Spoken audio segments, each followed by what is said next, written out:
Hello friends, this is Manju and welcome to my YouTube channel. तो मैं इस video में आपके लिए लेकर आई हूँ कि आप किस तरीके से अपना बिजी शेड्यूल में से थोड़ा सा टाइम निकाल के अपने टाइम को मैनेज करें, ताकि आप अपनी स्टडी को टाइम टाइम दे सके। क्योंकि बहुत सारे लोग जो होते हैं वर्किंग होते हैं, कुछ हाउस वाइफ्स भी होते हैं, कुछ स्टूडेंट्स भी होते हैं जो प्रॉपर अपने टाइम को निकालते हैं। तो ये जो टाइम टेबल है मेरा, ये कहीं ना कहीं स्टूडेंट, हाउस वाइफ या फिर मतलब वर्किंग जो मेन एंड वुमेन है, उन दोनों के लिए बहुत ज्यादा इफेक्टिव रहेगा। तो लास्ट तक आप ये वीडियो जरूर देखिए। तो इसमें सबसे पहले जो मैं बात करूंगी टाइम टेबल को बनाते टाइम, आपको ना सबसे पहले जो चीज देखनी है वो ये देखनी है कि आपका ना पूरे टाइम में सबसे कंफर्टेबल टाइम, या आप जिस टाइम पे फ्रेश फील करते हैं, तो वो टाइम आपको चूज करना होगा अपने स्टडी के लिए। क्योंकि सबसे ज्यादा इफेक्टिव टाइम टेबल बनाने के लिए या पढ़ने के लिए हमारा जो टाइम है वो सबसे ज्यादा वो बेस्ट होता है जिसमें हम कंफर्टेबल और फ्रेश फील करते हैं। तो आपको सबसे पहले तो यही देखना है कि आप किस टाइम पे कंफर्टेबल हैं, किस टाइम पे आप बहुत फ्रेश फील कर रहे हैं।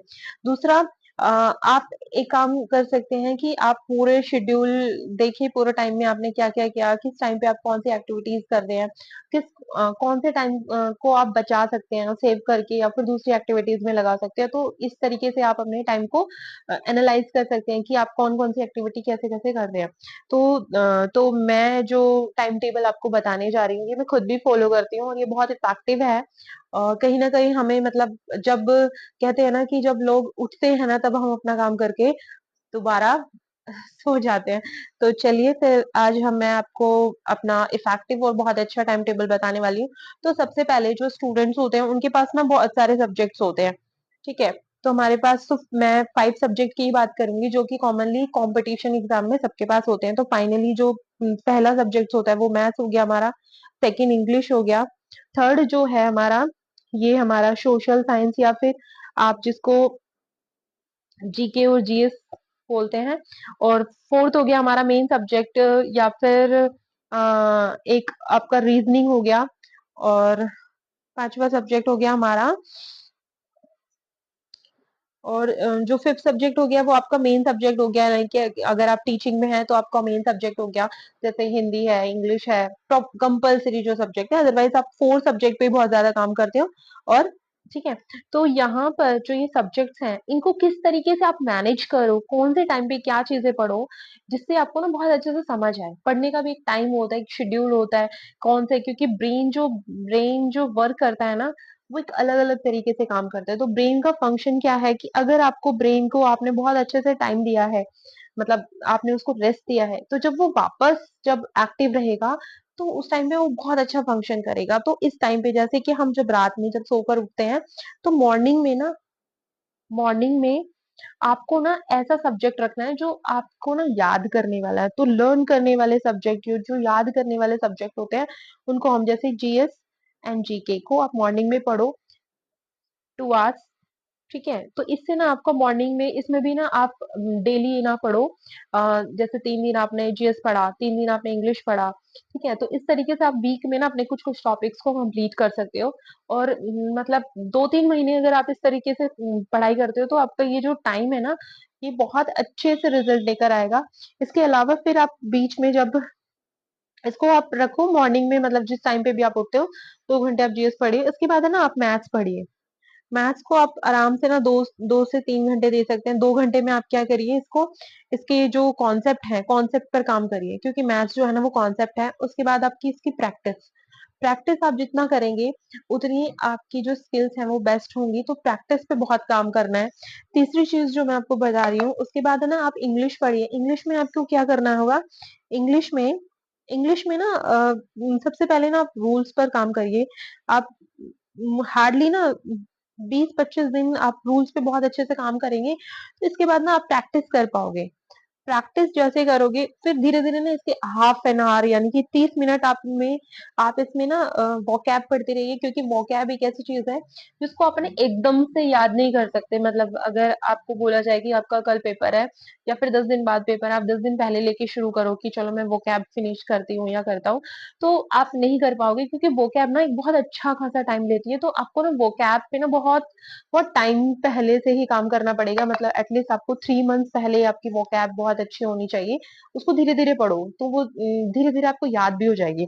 तो इस तरीके से आप उसको पढ़ सकते हैं। फिर इसके बाद ना आप दिन में या फिर मतलब शाम के टाइम पे जब भी आपको टाइम मिल रहा है, उसके बाद है ना आप रीज़निंग पढ़िए। रीज़निंग में ना आपको कॉन्सेप्ट पहले आप अगर आपको कॉन्सेप्ट बहुत क्लियर है, तो आप कॉन्सेप्ट क्लियर करिए। अगर कॉन्सेप्ट क्लियर नहीं है, तो यूट्यूब पे बहुत सारे चैनल्स हैं जिन पे बहुत अच्छे से वीडियोज़, प्लेलिस्ट पड़ी हुई हैं। तो आप उनको उठाइए और उनको अच्छे से ना वहाँ से कॉन्सेप्ट क्लियर करिए। प्लस उसमें जो पीवाईक्यू आते हैं आपके, जो भी आपके एग्जाम में, तो उसमें जो पीवाईक्यू है वो बहुत बड़ा रोल है। तो आप पीवाईक्यू बहुत सॉल्व करेंगे तो आपकी रीजनिंग ना बहुत अच्छी हो जाएगी। 20-25 दिन में बहुत अच्छे से मतलब उसमें स्कोर कर सकते हो। ये फुल स्कोर है। तो यहाँ पर इसके बाद आपका था मेन सब्जेक्ट। मेन सब्जेक्ट में ना हमें प्रॉब्लम्स मतलब बहुत कम होती है अगर आपके कॉन्सेप्ट बहुत क्लियर है। तो अगर कॉन्सेप्ट क्लियर नहीं है और फिर आपको मेहनत करनी पड़ती है, तो इसमें फिर आप क्या करें, इसके पीवाईक्यू लगाएं। पीवाईक्यू के साथ साथ आप कॉन्सेप्ट क्लियर करते हुए इस चीज को, कॉन्सेप्ट को समझे। तो जो टाइम है ये आप मॉर्निंग में, जैसे अब मैं आपको बताती हूँ, ये तो मैंने बता दिया कि किस तरीके से आप अपने सब्जेक्ट को मैनेज कर सकते हो। अब ये रखिए कि मॉर्निंग में आपको 3 AM टू 5 AM अगर आप पढ़ लेते हो, रख दो यहाँ पर जीके एंड जीएस। इसमें भी आप डिवीजन कर सकते हो कि आज मुझे ये पढ़ना है, आज मुझे ये पढ़ना है, आज मुझे ये पढ़ना है।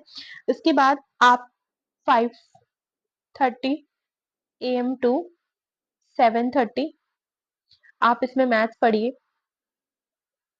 थोड़ा सा रेस्ट लेके आप 9 AM टू 11 आप इंग्लिश पढ़िए। इसके बाद आप प्रॉपर रेस्ट ले सकते हो। आपने बहुत टाइम पढ़ाई कर ली, इसके बाद मतलब आपको बस इवनिंग में, फिर आप इवनिंग में इवनिंग में आप फिर 5 बजे से लेके 7 बजे तक का जो टाइम है, आप इसमें अपना मेन सब्जेक्ट को कैरी कर सकते हैं। और इसके बाद 1 घंटा, सिर्फ मतलब 1 घंटा 9 से 10 आप रीजनिंग पढ़िए। तो ये जो टाइम है ना एक स्टूडेंट के लिए परफेक्ट टाइम है। मतलब इतना अगर आपने पढ़ लिया, ये मैंने बहुत ज्यादा बता दिया। अगर आप इसको भी थोड़ा थोड़ा करे हुए टाइम को जिस तरीके से आप मैनेज कर सकते हो, आप ये कर सकते हैं। क्योंकि बीच में ना इस टाइम पे आप कुछ भी, आप हाउस वर्क कर सकते हो, कोई अगर आप जॉब कर रहे हो तो जॉब में थोड़ा मुश्किल हो जाता है, लेकिन आप इसको रात में कर सकते हो। आने के बाद अपने टाइम को शेड्यूल कर सकते हो कि किस तरीके से आपको जो टाइम मिल रहा है उसमें।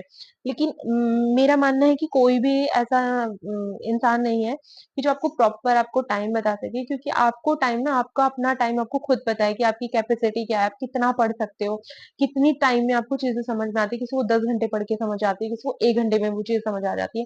तो वो चीज आपको देखनी है कि आपको अपना टाइम खुद से भी मैनेज करना होता है। कुछ ये चीजें उनके लिए है जो उनको मतलब बहुत स्टूडेंट बिगनर्स है ना, जिनको बहुत ज्यादा मतलब अभी नहीं समझ आ रहा है कि किस तरीके से आप स्टडी करो।